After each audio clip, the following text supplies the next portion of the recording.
Subscribe now and press the bell icon. Never miss an update.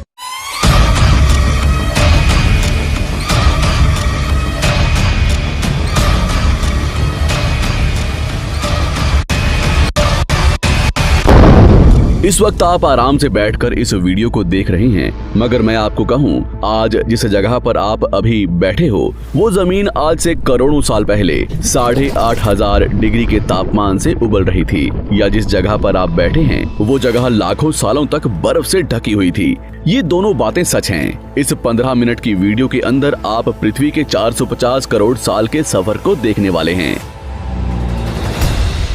जिस जगह आज हमारा सौरमंडल है, वहाँ विभिन्न प्रकार की गैस और धूल के बादल हुआ करते थे। वैज्ञानिकों के मुताबिक इन धूल के बादलों से दूर एक तारा हुआ करता था।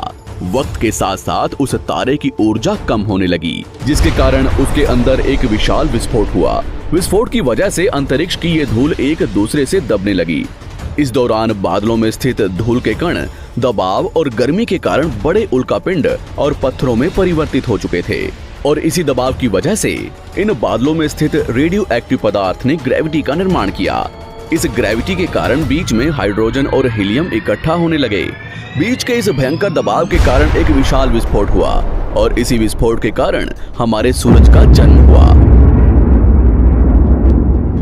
अंतरिक्ष में फैले एस्टेरॉयड यानी क्षुद्र ग्रहों में भारी वजन की वजह से सूरज के करीब आकर सूरज की परिक्रमा करने लगे।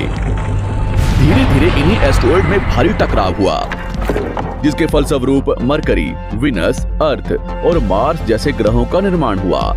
वैज्ञानिकों के मुताबिक उस वक्त पृथ्वी और मार्स यानी मंगल ग्रह के बीच थिया नामक ग्रह सूरज की परिक्रमा किया करता था। पृथ्वी पर ग्रेविटी होने की वजह से सूरज की परिक्रमा करने वाले एस्टेरॉयड अब पृथ्वी की परिक्रमा करने लगे, और धीरे धीरे करोड़ों सालों तक ये पृथ्वी पर गिरते रहे। और ऐसी घटना हमारे पड़ोसी ग्रह थिया पर भी हो रही थी, जिसके कारण थिया पृथ्वी के और करीब आने लगा और आकर पृथ्वी से टकराया।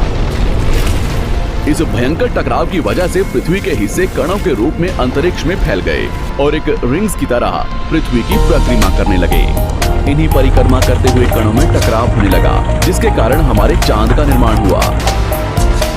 उस वक्त पृथ्वी पर सिर्फ एक ही समुद्र हुआ करता था, और वो था 1900 डिग्री सेल्सियस की तापमान पर उबलते हुए लावे का। उबल रही थी वो सारी चीजें जिसे आज आप अलग अलग नाम से जानते हैं। वक्त के साथ साथ पृथ्वी धीरे धीरे ठंडी हो रही थी, जिसके कारण पृथ्वी के भारी तत्व जैसे